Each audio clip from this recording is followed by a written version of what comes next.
Hello, beautiful soul family. Rebecca here, your vibe mentor. Let's talk today about stuckness and how we get unstuck.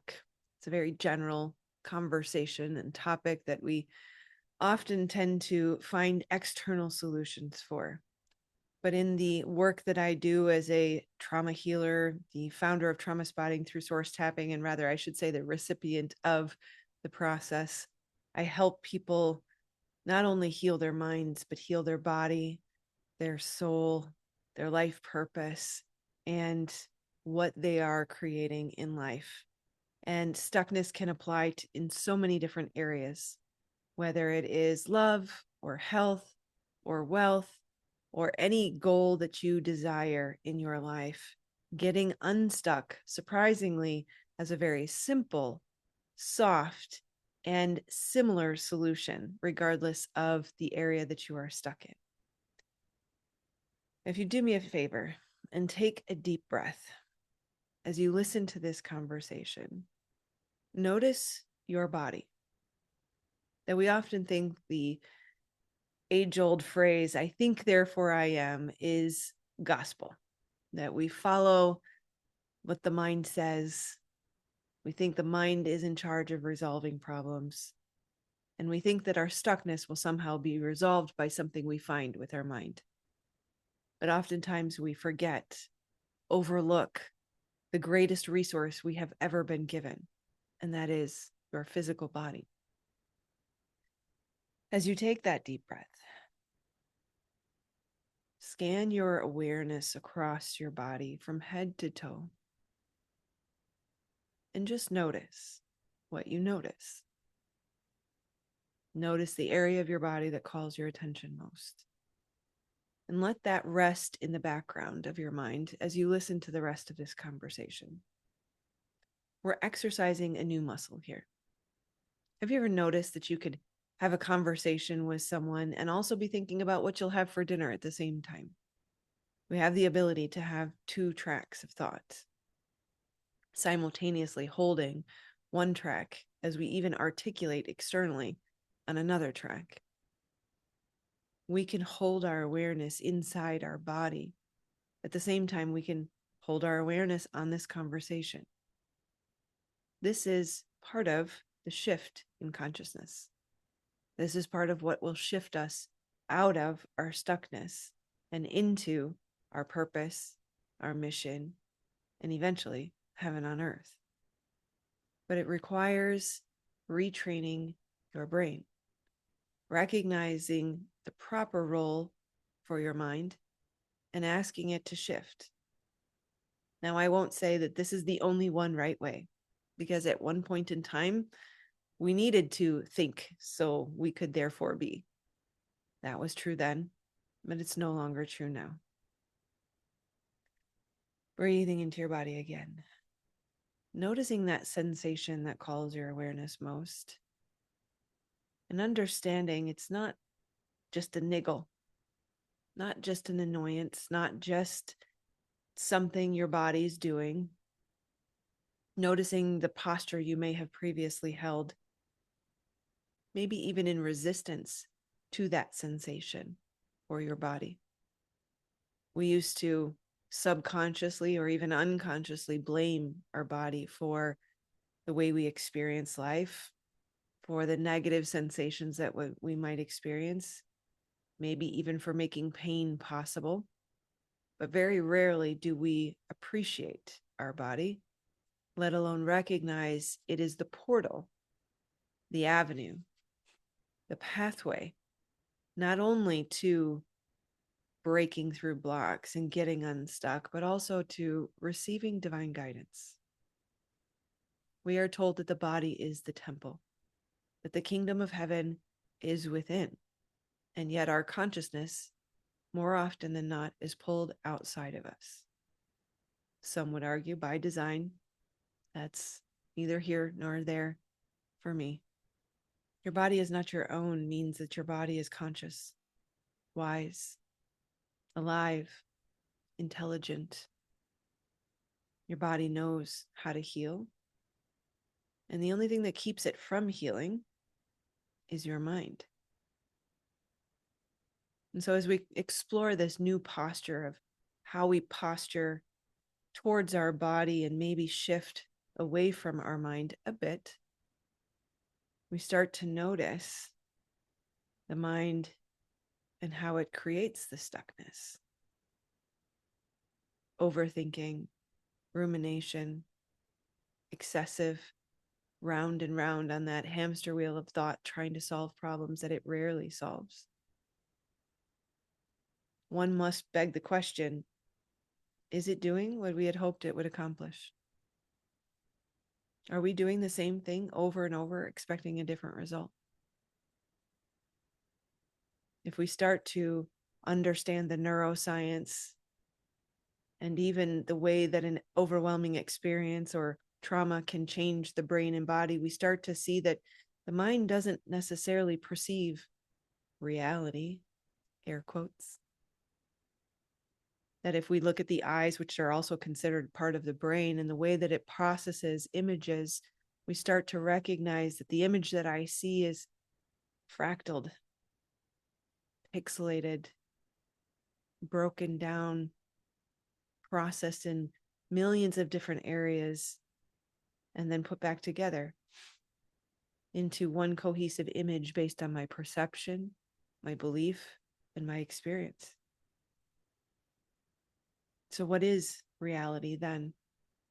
Is the mind truly seeing reality? And if it cannot perceive reality, if it in fact distorts reality, how do I know what's actually true? How do I get unstuck? This again brings us back to the body. If the spirit of the creator of the universe lives inside of your body, and your body is wise and intelligent, and a vast majority of the information comes from the body to the mind instead of from the mind to the body, maybe we want to shift the way we utilize it.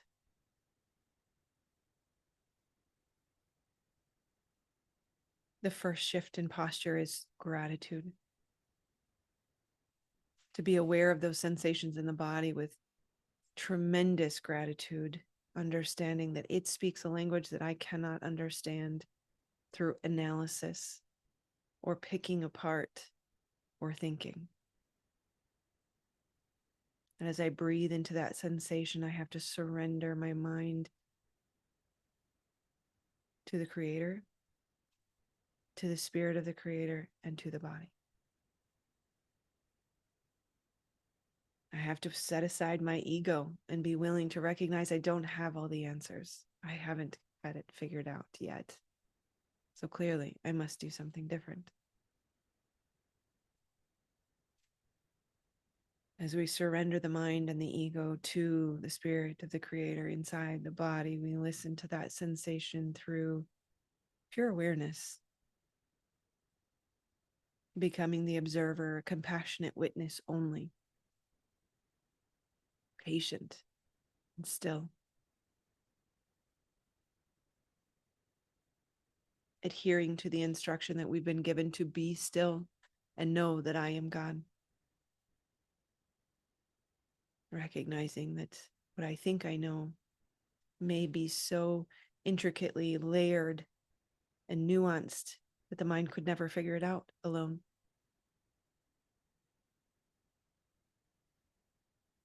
And so with every breath, I surrender to my body just a little bit more.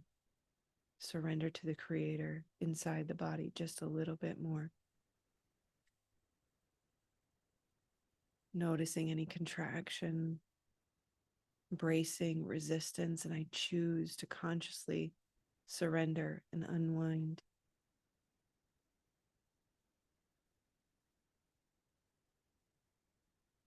And the more you do this, 1 minute, 5 minutes, 10 minutes, just purely watching and listening to sensation alone, surrendering the mind over and over, melting more and more with every breath, you start to receive awareness, guidance, clarity that the mind could never find. The spirit starts to speak when you step out of the way. When you find true stillness, those nuanced layers of the fibers of your being start to speak. There is freedom, there is clarity, there is healing, there is guidance, there's protection, and there's provision right under your nose. You start to realize the mind is the source of the veil, the separation, the illusion, the limiting beliefs, the contraction, the contradiction. You are set free by being able to hear in stillness the truth that will set you free.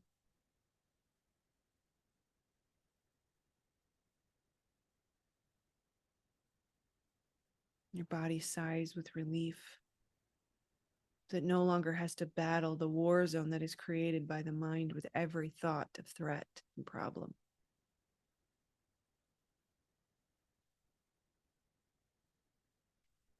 You can finally begin to receive, heal, and rest, stepping out of that hell and prison created by the mind and into heaven within.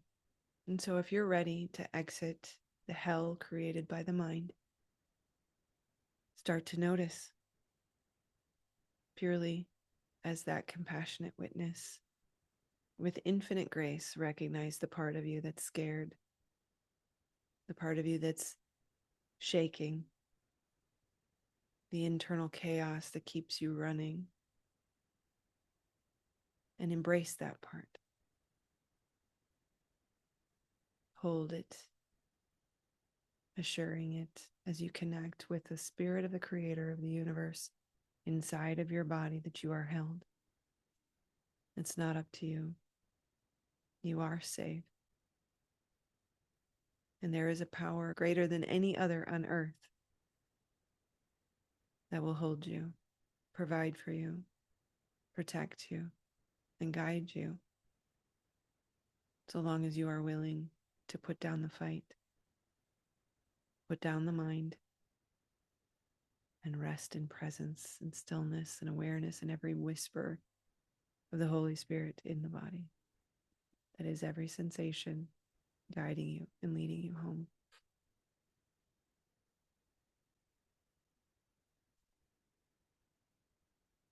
No matter what swirls around us, no matter what chaos, it is simply not true. It is time to put down the lies. Come home to sovereignty. Rest in peace. And know that freedom is your birthright. The more still you become, the more you listen, the freer you become. I love you, my friends. Namaste.